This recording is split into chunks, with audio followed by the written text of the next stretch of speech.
in NaCl, find the number of gram atom in NaCl, यानी कि आपको NaCl के मोल्स ही निकालने हैं।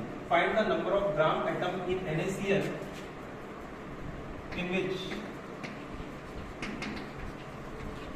we have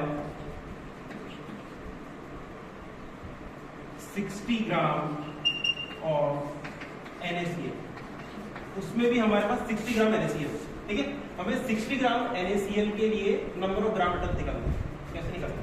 सॉल्यूशन मोल्स निकालना है। Number of gram atoms means you have to find moles, number of gram atoms moles find करना है। तो मोल्स का फॉर्मूला क्या होगा? Moles is equal to W upon M, moles is equal to W upon M, ठीक है। तो W की वैल्यू कितनी है जो गिवन होगी? 60 डिवाइड बाय मॉलिक्यूलर मास। किसका मॉलिक्यूलर मास? NaCl का। कितना होगा? 58.5। तो इससे हमारे क्या निकल के आ जाएंगे? मोल्स निकल के आ जाएंगे। इसको सॉल्व करने के हमारे पास क्या निकल के आ जाएंगे? Moles. That is the answer. Number of gram atom भी मिल सकता है, या फिर नंबर ऑफ ग्राम आयन भी पूछ सकता है, तब भी मोल्स ही निकालने, या फिर नंबर ऑफ ग्राम मॉलिक्यूल्स पूछेगा तब भी आपको मोल्स ही फाइंड करना है।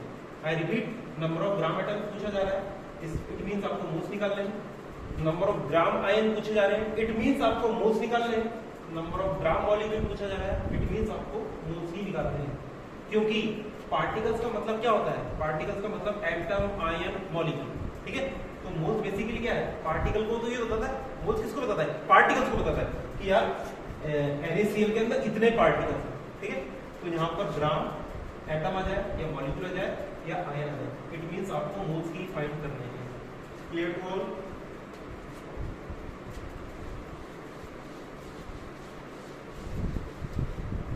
सेकंड क्वेश्चन लेते हैं। फाइंड द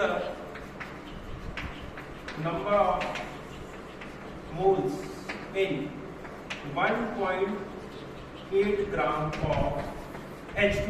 इसको फाइंड करना है। Find the number of moles in 1.8 gram of H2। तो कैसे निकालेंगे? Again n is equal to question mark. क्यों? क्योंकि आपको नंबर ऑफ मोल्स निकालना है। और क्या गिवन है? W की वैल्यू गिवन है कितना? 1.8 ग्राम। बस इतना ही गिवन है। हमें क्वेश्चन में केवल ये चीज गिवन है कि नंबर ऑफ मोल्स फाइंड करने हैं, n is equal to question mark और W की वैल्यू दी रहती है। अब आपको ये सोचना है कि ऐसा कौन सा फार्मूला फिट करें जिसमें ये दोनों आ जाए। तो हमारे पास एक ही फार्मूला है, n is equal to W upon M। W की वैल्यू कितनी है?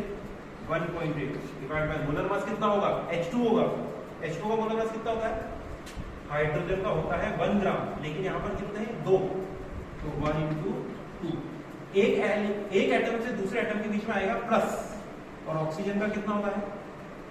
16। तो कितना होगा? 1.8 divide by 18, 1/10 moles. That is the answer. Clear है मेरी बात सभी को?